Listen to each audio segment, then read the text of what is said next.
Morning, good afternoon, good evening. You're welcome to Dear Anybody, which is a collection of letters written by my late father, Jimmy Hodge. I'm his son, Kevin. And Jimmy wrote letters every day of the year in 1999 to fulfil, I think, his journalistic sort of background. Today is the 2nd of March. It's a Sunday in 2025. And I'm trying a different way yet again to see if I can upload a video with sound and lips all moving in the right place. Today, Jimmy was talking about two or three things. First of all, water companies apparently were going to reduce the price of water by 10%, which was welcome, I think, although his own experience was a bit tainted by the fact that he had low pressure one morning and took a couple of days for that to be sorted, so he wasn't quite sure whether the reduction in prices were going to be reflected in poorer service, I think. He also talked about, let me see, oh yes, I'm sorry, I've forgotten his ego. He said his ego had taken a bit of a bruising because he said, I've just bought myself a cordless keyboard and a cordless mouse.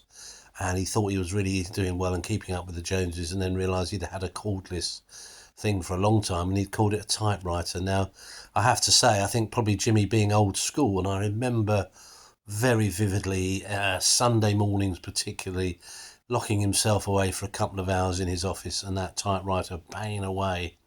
And then in the afternoon having to put the copy into an envelope being sent to the Stage newspaper. And Jimmy wrote a column for the Stage every week for I don't know how many. It might have been 8-10 years, and it was very kind of the Stage lady there wrote to me when he passed away, saying that she'd been a very young sort of reporter at the time and remembered Dad well and was always eager to see his weekly Kent Cobbs column, and she took the trouble to write, which was really sweet, I thought.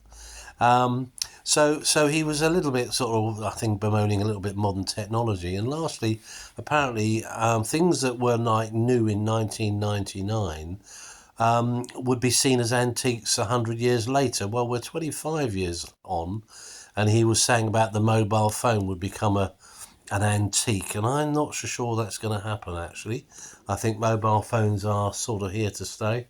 Don't know what you think. They are an integral part. I'm recording this on a mobile phone. Unthinkable 25 years ago, because you'd needed a big video recorder and taken 3 hours to transfer it to something like this. So I think mobile phones are going to be here to stay. How they'll change, of course, who knows? Wristwatches, maybe, implants, who knows? Was there a PS today? Oh yes, his PS today was young ladies buying high 4x4s. Apparently in 1999 there was a bit of a splurge in ladies buying 4x4s, and he was saying, well, what's going to happen when they get a bit older and in their 60s? Will they actually be able to climb up?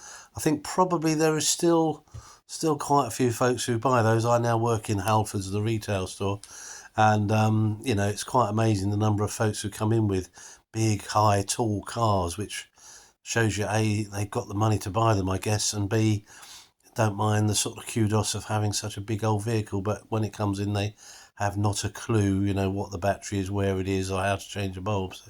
So was it ever thus, I suppose.